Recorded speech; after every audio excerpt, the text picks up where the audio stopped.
மிதுன ராசிக்காரர்கள் யோக பலத்தை அதிகமாக பெறக்கூடிய ராசி மிதுன ராசிக்காரர்கள்.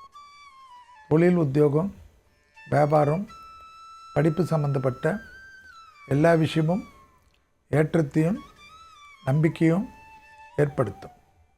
உறவுக்குள்ளாக இருந்த சிக்கல்கள் பரிபூர்ண நிவர்த்தி ஏற்படும்.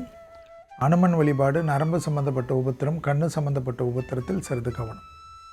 கண்டிப்பாக மிதுன ராசிக்காரர்கள் தொழில் ரீதியாக, உத்தியோக ரீதியாக, வியாபார ரீதியாக, படிப்பு ரீதியாக இழுபறியாக இருக்கக்கூடிய அனைத்து விஷயங்களும் ஏற்றத்தை ஏற்படுத்தும்.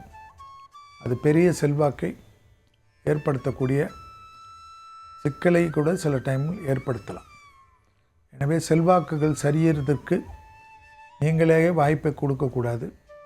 தர்க்கம் செய்வது எந்த விதத்திலும் இந்த 15 நாட்களுக்கோ அல்லது ஆணி மாதம் முடிகின்ற வரையிலோ கவனமாக இருப்பது நன்மை தரும். வாகனங்களிலும் தேக ஆரோக்கியத்திலும் கவனம். அதே சமயம் தொழிலில் புரட்சிகள் ஏற்படும். உத்தியோகம், தொழில், வியாபாரம், படிப்பு சம்பந்தப்பட்ட தடைகள் தவிடுபடியாக்கும். பண அழுத்தம், மன அழுத்தம் தீரும். கொடுக்கல் வாங்கல் பிரச்சனை தீர்வது கண்கூடாக ஏற்றத்தை ஏற்படுத்தும். வியாபாரத்தில் இருந்த சங்கடங்கள் பரிபூர்ணமாக நிவர்த்தி ஏற்படுவது யோக பலத்தை நிச்சயமாக பெற்றுத்தரும். இழுபறியாக இருந்த சிக்கல்கள் கண்டிப்பாக தீரக்கூடிய காலகட்டம்.